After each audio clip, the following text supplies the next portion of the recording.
moi, si Babo a été, c'est elle qui doit te. Si t'en as marre, tu peux la tromper, bétailler, mais Kobo a été.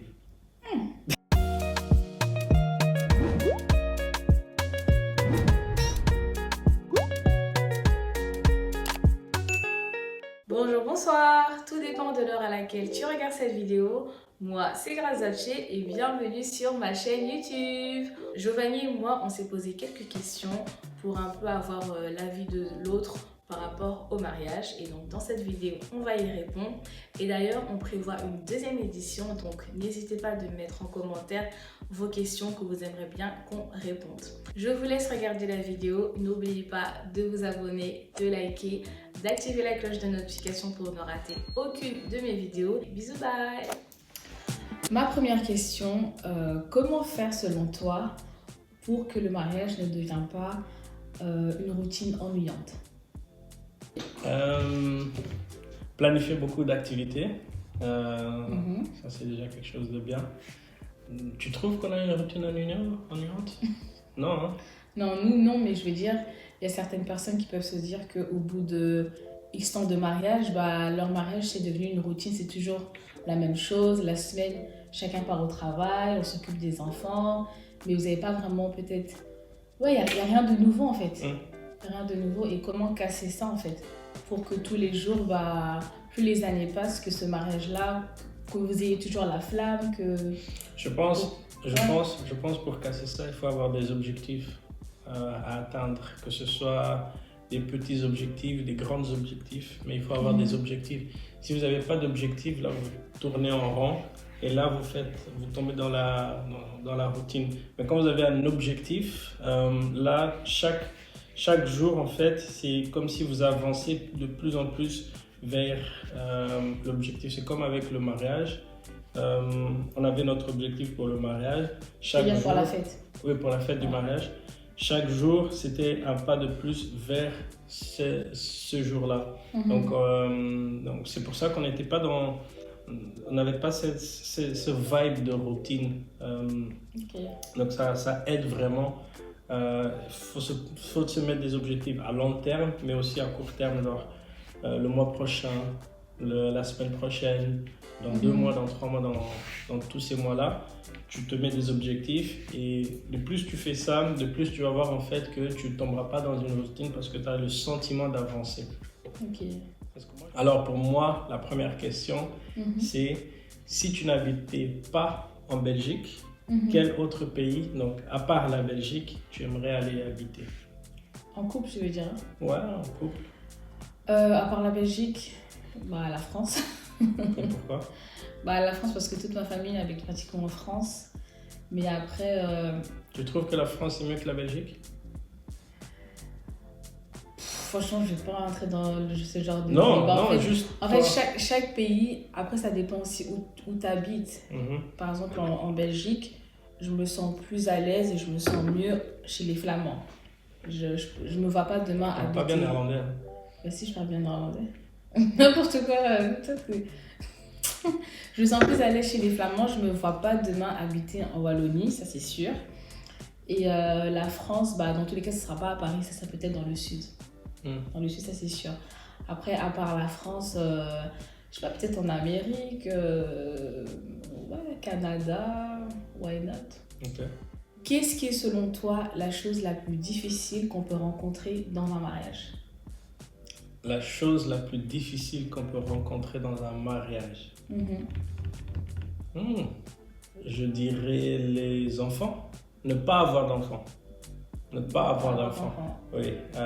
Si par exemple tu t'es marié et tu es en train de chercher des enfants, tu es en train de chercher à avoir des enfants et que tu n'arrives pas à avoir des enfants, c'est quelque chose qui peut remettre votre couple sérieusement en question.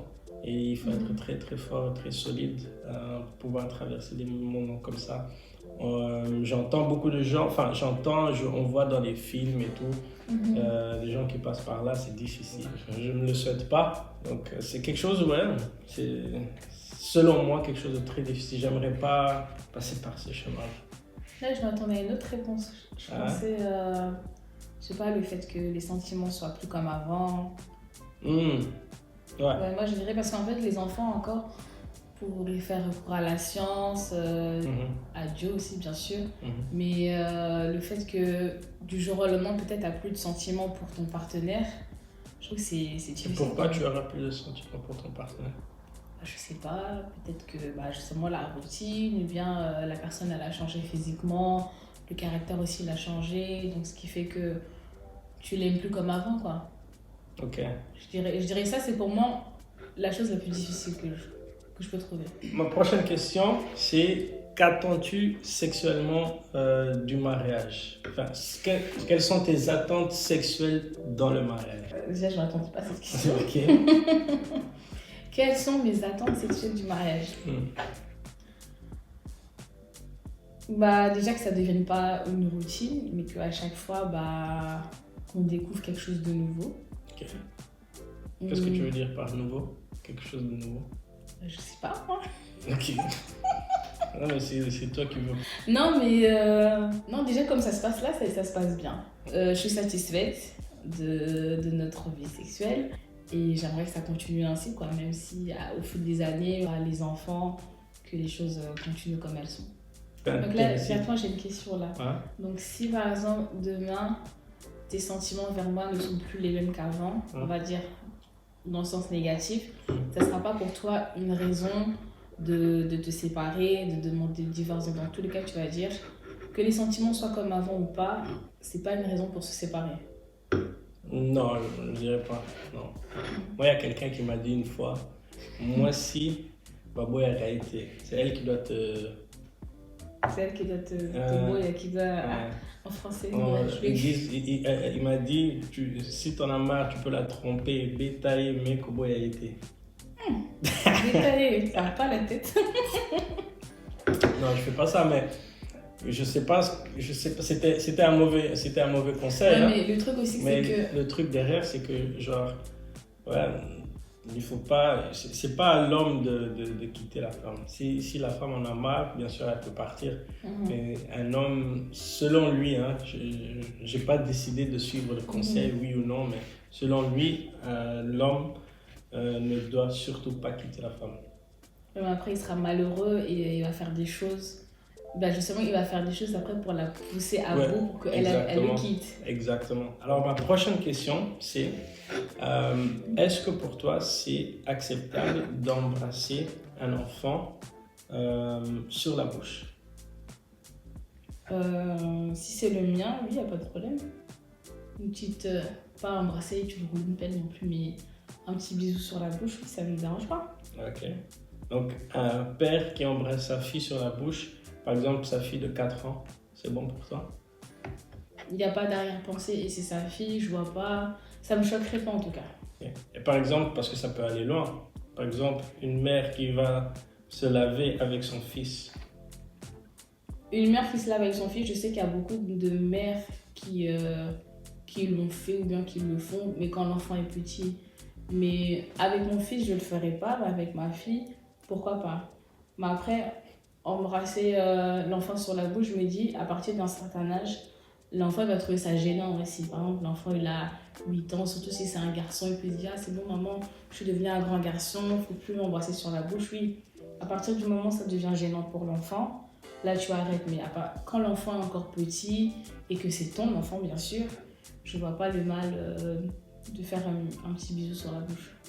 Est-ce que ça te dérangerait si je partais en vacances avec mes copines, mais pas les copines que tu connais, mais d'autres copines que j'ai connues peut-être il n'y a pas longtemps, et puis je te dis que je vais aller en vacances avec elles pour 2 mois. Est-ce que ça te dérangerait? 2 mois? Bah oui, 2 mois. Ok.